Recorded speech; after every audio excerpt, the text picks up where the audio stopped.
Tron Ares or like Yawn Ares?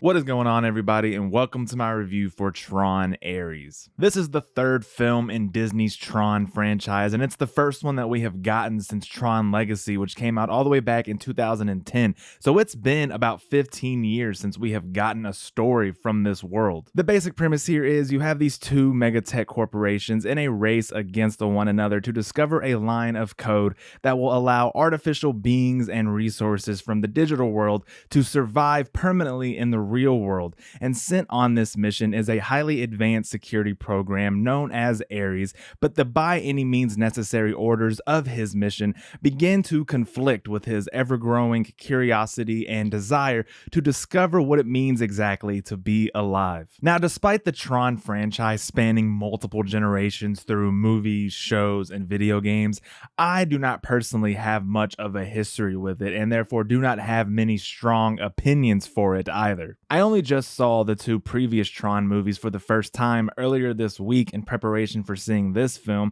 and I would say I had a pretty similar experience with both of them. They each took a little bit of time to grow on me, but eventually they both did do so, and by the end I came away feeling like they are both just two really solid sci-fi action movies. However, though, I will say, despite not aging all that well and a young, beardless Jeff Bridges just freaking me the hell out, I do think I prefer the lightheartedness and campiness of the original Tron as opposed to the more serious and heavy in tone Tron Legacy, but neither really did anything to raise or lower my expectations for Ares, so going into this film, I was feeling pretty neutral on the whole thing. But what did I end up thinking about Tron Ares? Did it surprise me? Did it only meet my middling expectations, or was it an absolute disaster and far worse than I ever could have imagined it would be?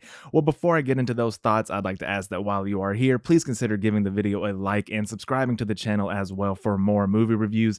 Make sure to get down in the comments below and tell me all of your thoughts on the Tron franchise and Tron Ares. I would love to hear from you guys.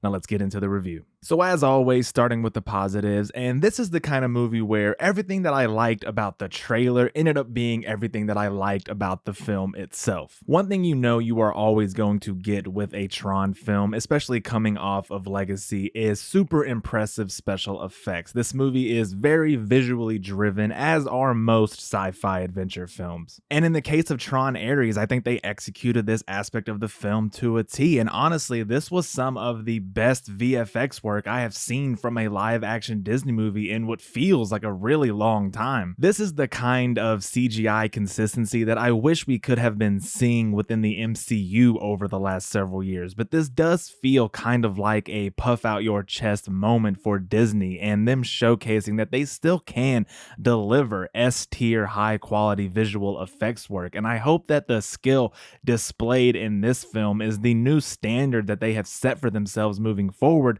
and the standard that they will apply to their more notable and successful franchises. But we will see. Despite not being some massive Tron fan and only catching glimpses of clips and pictures over the course of my lifetime, I have always been a distant admirer of the art style from this universe. Specifically, I've always felt like the light beams coming out of the back of the motorbikes was always a really cool and satisfying visual, and being that they are bringing a lot of the AI Tron elements to the real world in this film, it creates a very distinct look that separates it in its own unique way from the previous two Tron films, and because the VFX work is so well done, they are blended together quite seamlessly. So if you're a Tron fan or someone who saw the trailer and you just enjoy the spectacle of it all, then I think you'll be very pleased to see that just how they deliver that spectacle in the trailer, they also deliver it within the whole package as well. Another aspect that the trailer sells you on that I feel the entire film delivers upon as well is the score and soundtrack. Trent Reznor of Nine Inch Nails fame has become quite the prestigious film composer over the last decade and a half or so. I'm actually a bigger fan of his composer work in film than I am of his work in Nine Inch Nails, though I've always appreciated the artistry to his sound. As has been the case several times in the past, Reznor is joined in the studio by fellow bandmate Atticus Ross, but I think this is the first time that they've ever been officially credited under their band name Nine Inch Nails for a film score that they have worked on. And the score that they deliver here is absolutely infectious. I was bobbing my head for pretty much the entire runtime. I sat in the back of the theater, and so I think I spent more time shamelessly dancing in my chair than I did anything else while watching this film. It really helps amplify the intensity of a lot of the action sequences, and it does its best to cover up a lot of the weaker moments of the film as well. I could easily see myself listening to the music from this movie just driving around in my car, which if you know me, you know that that's a rarity for me and film scores. It just hits the ears in all of the right ways. Because I did see this in IMAX, there were some moments where the music was so loud that it was drowning out some of the dialogue, but when it's delivering the kind of vibe that it is, I can easily look past that, and it's not like it's causing you to miss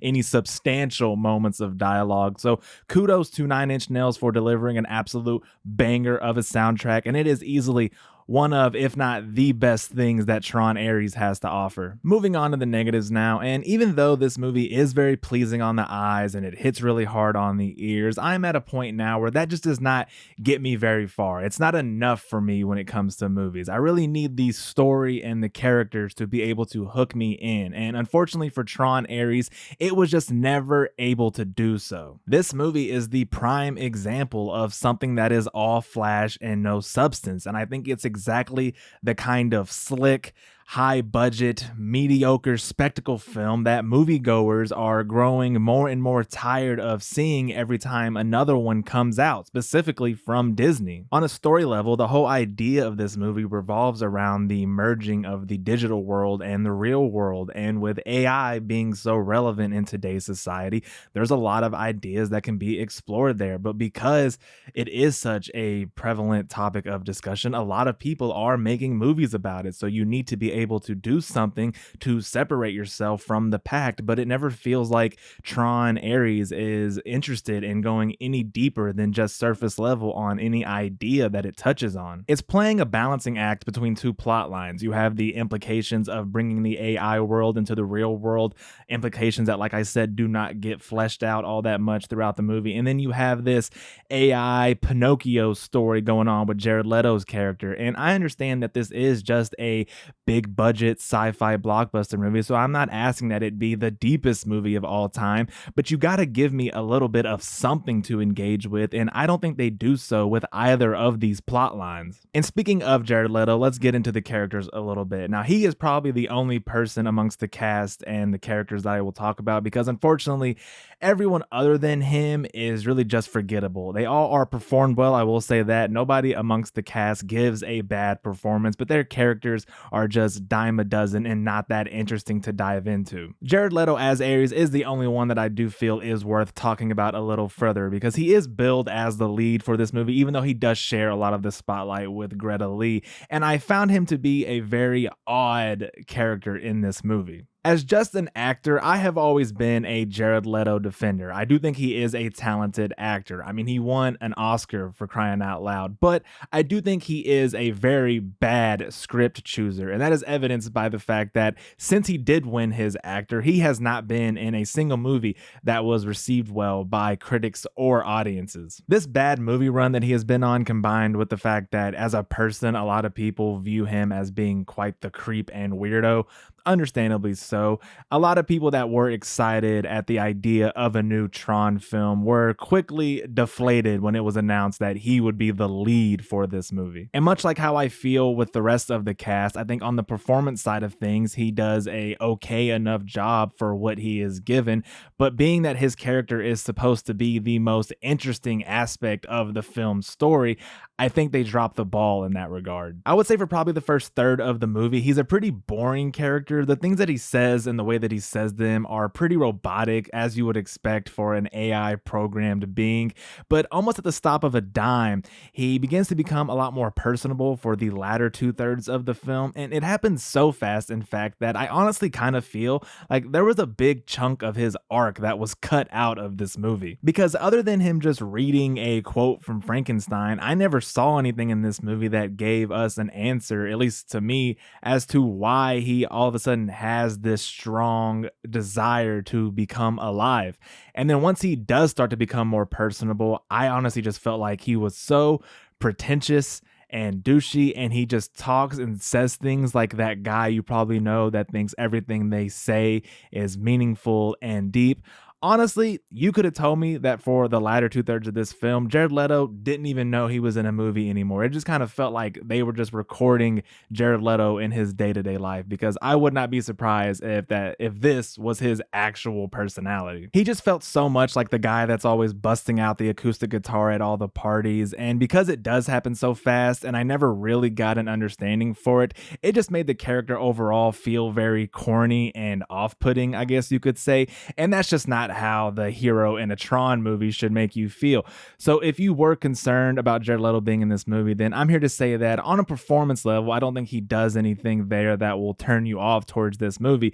But in terms of his character, I just don't think it's written in a way that many will be able to find enjoyable. So there you guys have it. Those are all of my thoughts on Tron Ares. I went into this with very middling expectations, and I came out with very middling results. This is purely a spectacle style of film, and unfortunately, that no longer gets a lot of mileage out of me. I need a movie to do a lot more than just to show me a bunch of flashing pretty lights to keep me invested. And though this movie is very visually impressive, I found that on a story, character, and writing level, it was honestly a little boring and leaving a lot to be desired. And so because of that, I can only recommend that you wait to check this out once it's available on a streaming service. That is a little tricky though, because the things that this movie does do well are best experienced on the biggest screen possible. So ultimately, it will be up to you and knowing your own taste and what you are expecting or hoping to get out of this movie to deem whether or not it's worth shelling out the cash for to see it in a movie theater. If you are a Tron fan, then I'm sure you're already planning to do so. Or if you are someone that does like the spectacle of it all when it comes to these types of movies, you may also deem it worthy. It's just for me personally, the things that I like to get out of a movie or what I am looking for, it just lacks in a lot of those aspects. And so I can't recommend you do so, but this is a free world. Spend your money how you'd like. When you do see this movie, make sure to come back to this video and get down in the comments below and tell me what you thought about it. Make sure to also leave a like on the video and subscribe to the channel as well for more movie reviews. And I'll see everybody in my next one. Peace.